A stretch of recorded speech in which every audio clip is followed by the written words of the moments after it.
Good morning. Today is the 23rd day of Iyar and the 14th of May. We're starting a new Parsha and a whole new book of the Pentateuch, the 5 books of Moses. We're starting the book that is called in English Numbers. And the reason it's called Numbers in English is after the old Hebrew name. The old Hebrew name of this book was Chumash HaPekudim, the book of censi, or censuses that were taken of the Jewish people. There's a number of them in this book. There's a whole question that can be discussed about why God counts the Jewish people so many times. But it's important to know that this time the count is a little bit different than how it was after the sin of the golden calf. The Jewish people were counted when they came out of Egypt. They were counted again after the sin of the golden calf. Both of these are in the book of Exodus. And they're counted again now in the beginning of Numbers, and they'll be counted again in the book of Numbers. But this third census is different. I want to read it to you, the first words of this week's Parsha in English. And so we have here, let me just move this over because I can't see it otherwise. Yes, on the first day of the second month, we're also in the second month right now, meaning in the month of Iyar. In the second year, so in the first year they came to Sinai, they received the Torah, and they 40 days later they worshipped the golden calf. Then Moses went up for another 2 periods of 40 days and 40 nights to the mountain. And when he came down the third time, it was Yom Kippur, the 10th day of Tishrei, at which time he commanded them to build the tabernacle. They finished the tabernacle on the 25th of Kislev. They packed it up and stored it away, and then on the 23rd of Adar of that year, they erected it for the first time, but took it apart each day until on the 1st of Nisan, they put it together and it stood until they made their first journey. So this was all this happened in the first year on the foothills of Mount Sinai. And this now happens on the first day of the second month, meaning that they had erected the tabernacle on the first day of the first month, on the 1st of Nisan, and now a month later, they are receiving, God is telling Moses the following: take a census of the whole Israelite company of fighters, or a company by the clans of its ancestral houses, listing the names, every male head by head. You and Aaron shall record them by their groups from the age of 20 years and up, all those in Israel who are able to bear arms. That's a certain type of translation, which is understanding the word tzavaot, armies, as armies, instead of understanding it also as hosts, which is a more correct translation. It doesn't necessarily mean that they're going out to battle or anything like that. What it means is that they have a duty each to perform. It doesn't have to be a military duty. It can be any kind of duty. We'll talk about that in a moment. The special thing about this census is, like we just said, it's by the clans of its ancestral houses. And it's by the tribes, meaning it's both looking at the families and at the tribes. And it's mentioning each individual by name, b'mispar shemot, listing the names, every male head by head. Now this is a very interesting thing, and we need to understand why is this even needed. If you need to know the numbers of each tribe, just count the numbers. Rashi says even something that's even more amazing about this. Let me read you the Rashi on this. He says, take a census of the whole Israelite company by the clans of its ancestral houses. So clans here is really families. So Rashi says about families, Leidam minyan kol shevet v'shevet. Families really means to know the number in each tribe. Lebeit avotam, the ancestral houses, misha aviv mishevet achav v'imo mishevet acher, yakum al shevet aviv. A person whose father is from one tribe and whose mother is from another tribe is counted according to the paternal house, meaning it goes, the tribe that he belongs to is determined by his father. And now he adds another thing, and he says like this. In the very beginning, he says, what is the purpose of all this? Well, sorry, I skipped. I should have gone somewhere else. And Rashi says about this a little bit later, that how did they do this? It's in verse 18. And on the first day of the second month, they gathered the whole company, meaning the entire people, who were registered by the families of their ancestral houses, the names of those aged 20 years and over being listed head by head. Says Rashi like this, they brought, listen, this is an incredible thing, they brought the records of their pedigree and witnesses to confirm the prevalent presumption regarding their parentage. Meaning they had to prove, each one of them had to prove from which family they come. So this was not just a census to know how many people there were. This census was actually building a family tree for each house, for each family, and showing that that family belongs to this tribe.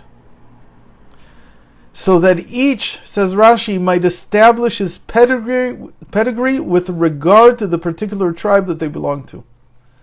So what is this all about? What's going on here? Before we answer this question, I want us to read a phenomenally important section from Maimonides, who describes the Messianic times. And he says something that I imagine that most people are not aware of. And let me see if I have an English translation here. I believe I do. Yes.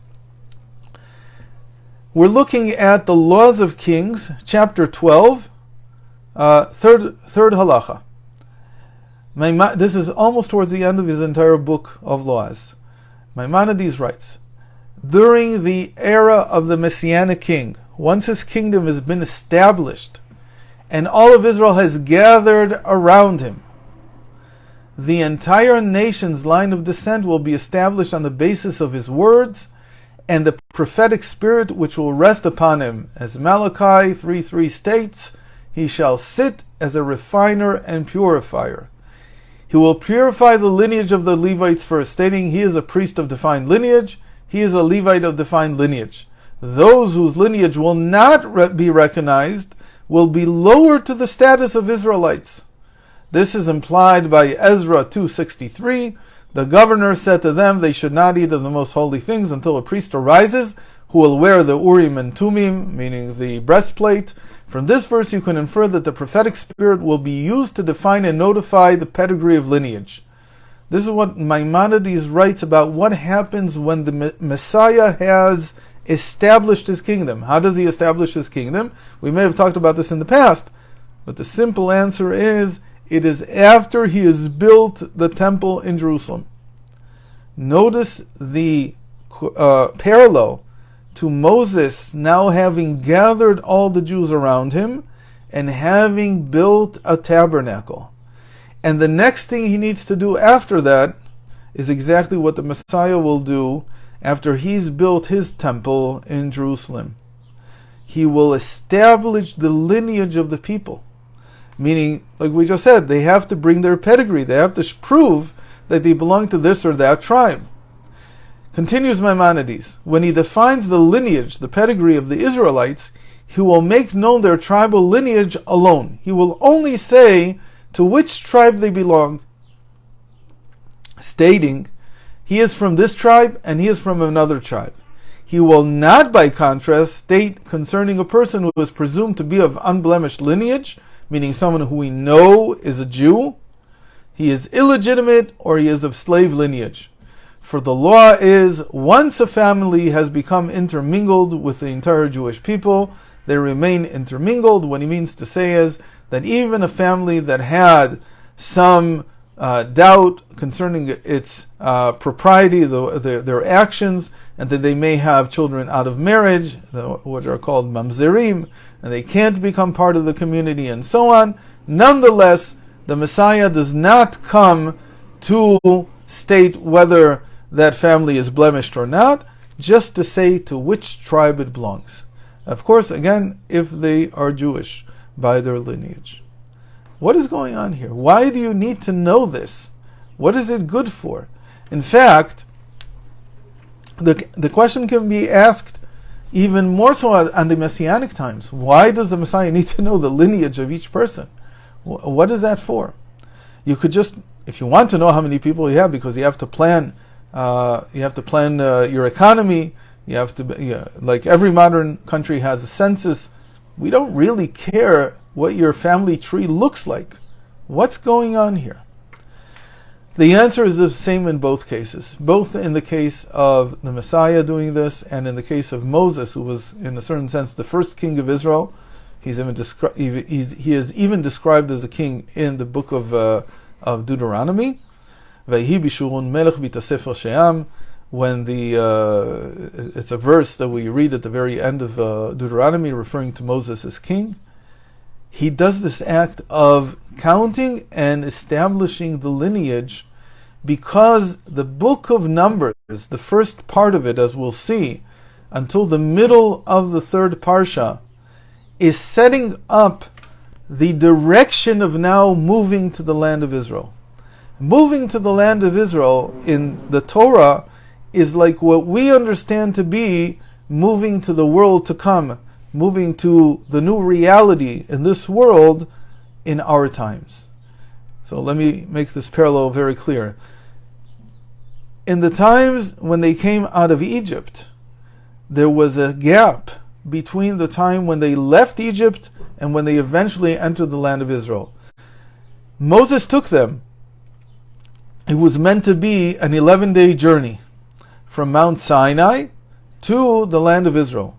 In practice, because they sinned on the way, it took 38 years.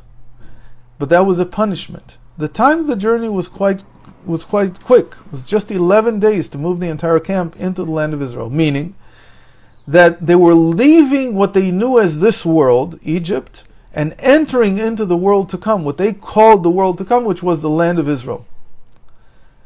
The same thing is true by the Messiah. The Messiah takes us out of this reality that we are in and introduces us into the world to come.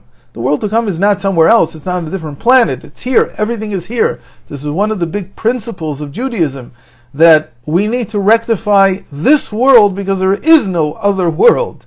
There is a spiritual dimension, but we're not going to live there. We're going to live as souls within bodies in this world.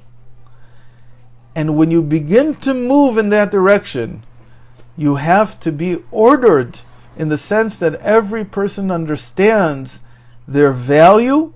They were counted, but also not just their value, but their qualities. Their qualities they receive from their family tree, from the tribe that they are a part of. The tribes themselves have particular characteristics, particular traits that they pass on to the people in the tribe, to the members of the tribe. So the same thing that will happen in the future, that the Messiah will have to tell every single Jew, to which tribe do you belong? Because he has to be aware, every person has to be aware of their, call it, spiritual heritage, of their characteristic heritage, what their abilities are, what they are expected to do and what they can do. The same thing Moses did when they finally were ready to travel to the land of Israel, as it were, to enter the world to come.